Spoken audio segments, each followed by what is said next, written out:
who are impacting lives positively. And as well, we use the platform to promote people and places and positive news across South Africa and other parts of Africa.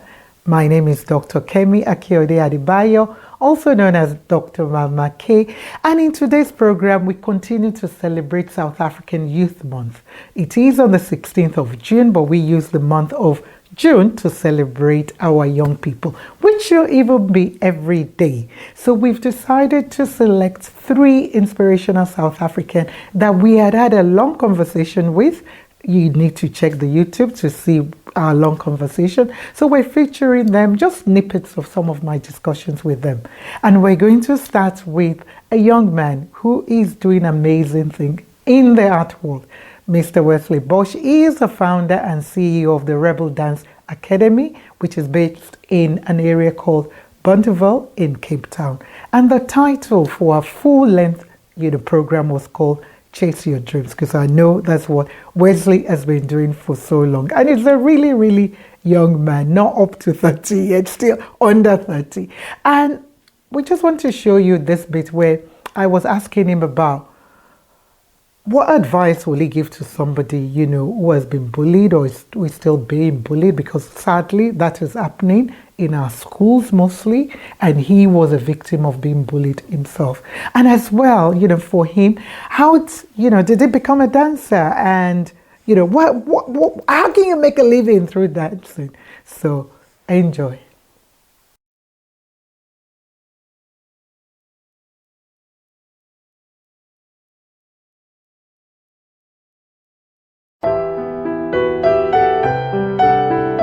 What would you like to say to either young people who were bullied, like you, or who are still being bullied in school, or anybody you want to speak to? Yeah. Please speak directly. Or somebody who wants to become a dancer, where their passion might go from dancing to becoming earning a living from dancing. So if you could just speak to them. Yeah. So I think my advice to everybody out there, whoever's watching, should be just go for it, man. Like, stand up for yourself. So if you're getting bullied, you will be surprised how strong you are by just standing up. There's a saying that they say that God gives his toughest soldiers the biggest battles because he knows you can conquer them. So just go out there and face everything you can, face the world with yourself, man. Don't be shy to show who you are, because you are amazing in every way. For the young ones, stay in school, don't do drugs, very important. But really just stay passionate about, man. If you want to start dancing, find people around you. There's always people around you that's going to be dancing. Go on Facebook, you can add me, you can message me. We can reach out like that, but just be you and be confident in being you and reach for the stars. I think that's the best one ever. Yeah. Whoo, deep. I could go on and on. Wow. What a man, Wesley. Well done, and kudos to you, Thank you, for all you're doing and for all you continue to do.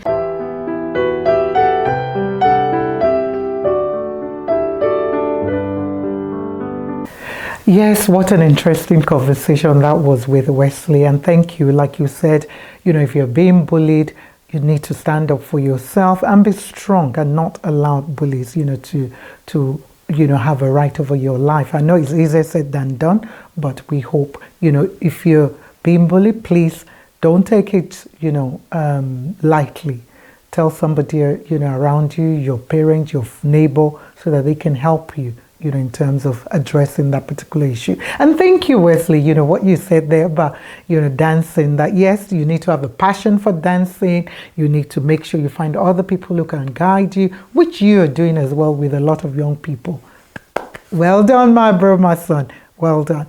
So, right. Okay. Our next featured guest is another amazing young lady, Miss Zoe Diekolola George, who is a radio presenter and a law graduate from UNISA, and she is based in South Africa, Cape Town, and as well as being a South African, she's actually of Nigerian descent as well. And the title of a full-on conversation that I had with her was called Never Be Static, because she is not. She is just going in from one thing to another, being a volunteer here, presenter, law, and so much. Well done, Zoe, for all you do.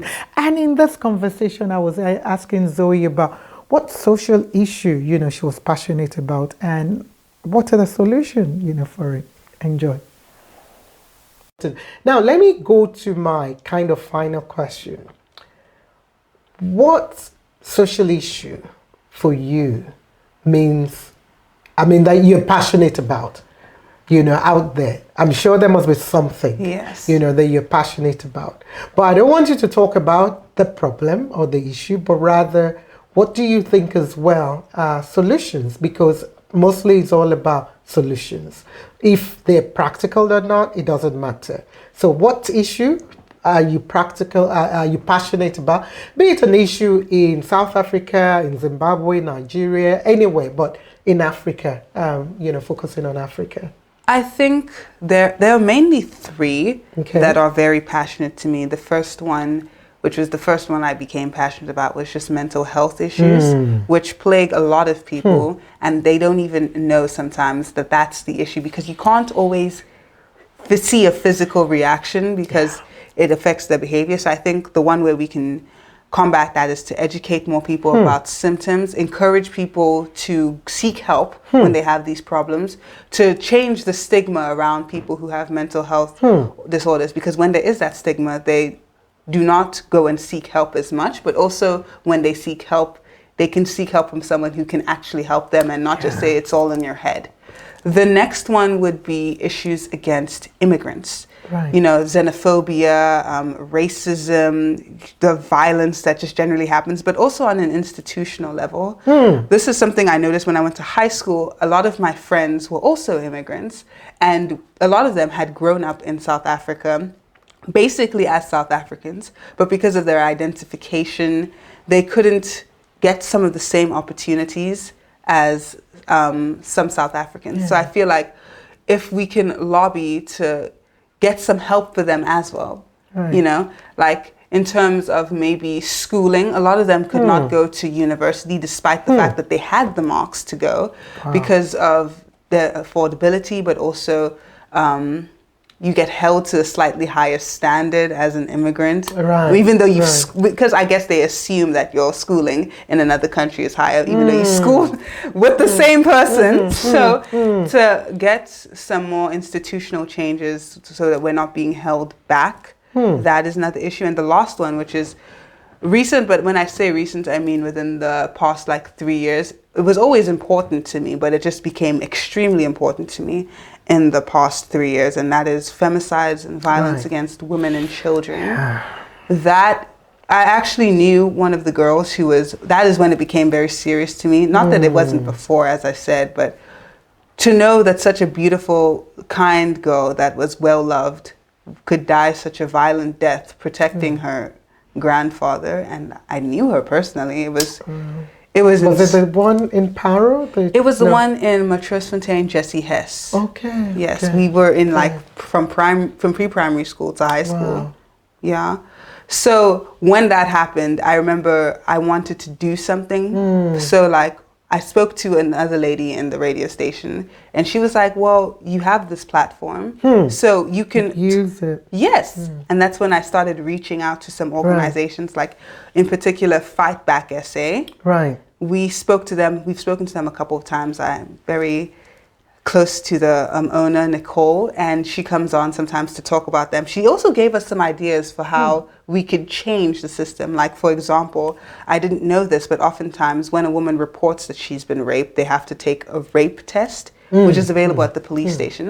And many police stations don't even have stock of that. So if you can't even test, because you only have a certain window to do it. So to make sure we have these changes where the legal system helps these women. There are rape tests for these women to get, and to just curb the unnecessarily high levels of violence against women and children. I think that would be good. What Fight Back SA actually does is they equip women with tasers and pepper spray to protect themselves.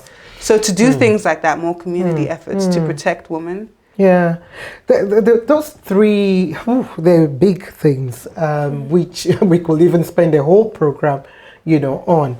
Mental health, issue, I'm very passionate as well about it. And it's become really, really, really bad. I can't really explain, how bad it has been, especially with COVID, Yes. 19. And what you've said, to seek help, educating more, being able to even acknowledge the symptoms, because there's been a high rate of suicide rate. There's been Yes. cyberbullying. There's been, a lot of various things, especially in schools and so on. And I really pray that, more can be done, about it. And I think the first thing is, being able to seek help. Yes. And not just thinking, or people telling you get over it, is it only you, and Yes. so on. And we need to be kind.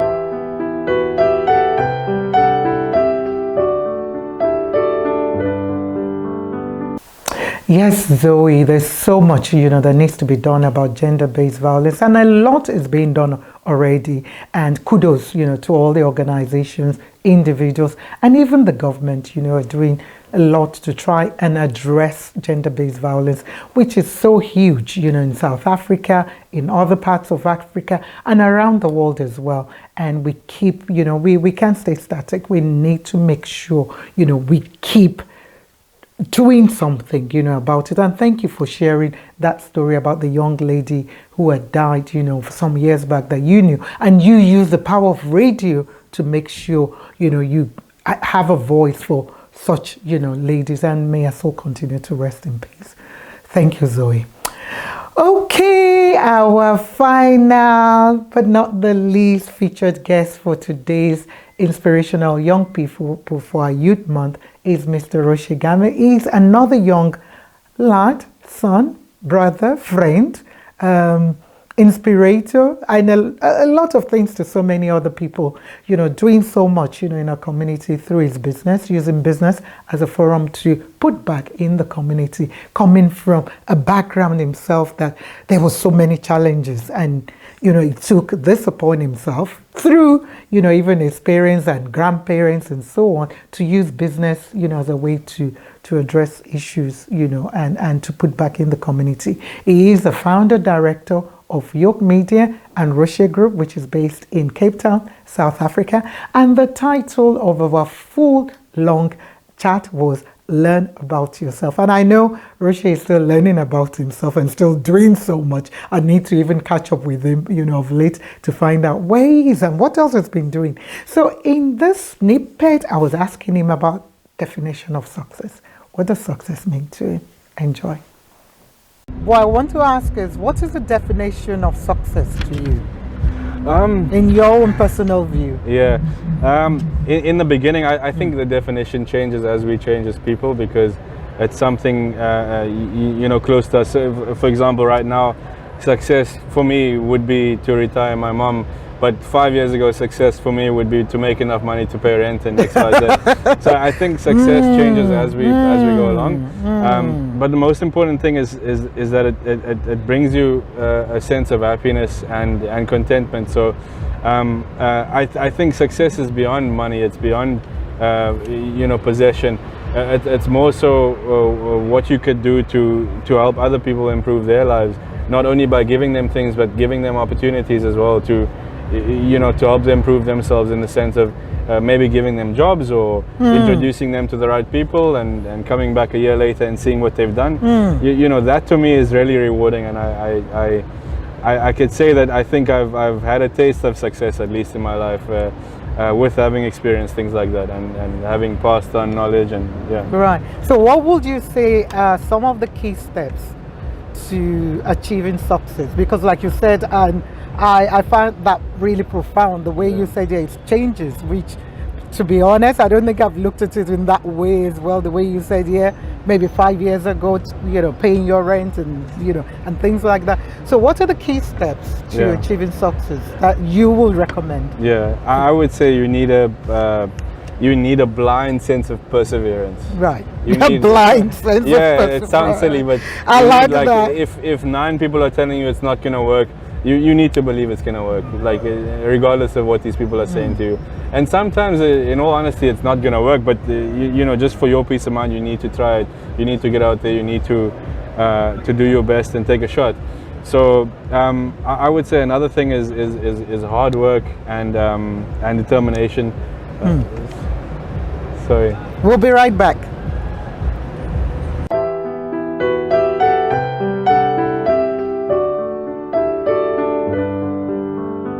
So, what are some of the qualities, personal qualities, that has helped you as a person to get to where you are? I think just touching on the previous point, I think you need to be persistent and persevere in everything that you do. I think they say this, and it's a cliche sometimes, but it's true that you can't take no for an answer. You need to keep knocking until either the door falls off or somebody answers. I've never had that one yet. That the door falls off. I'm going to be using that. I remember you. Okay. you need to work hard. You need to push. You need to. It really isn't gonna come easy.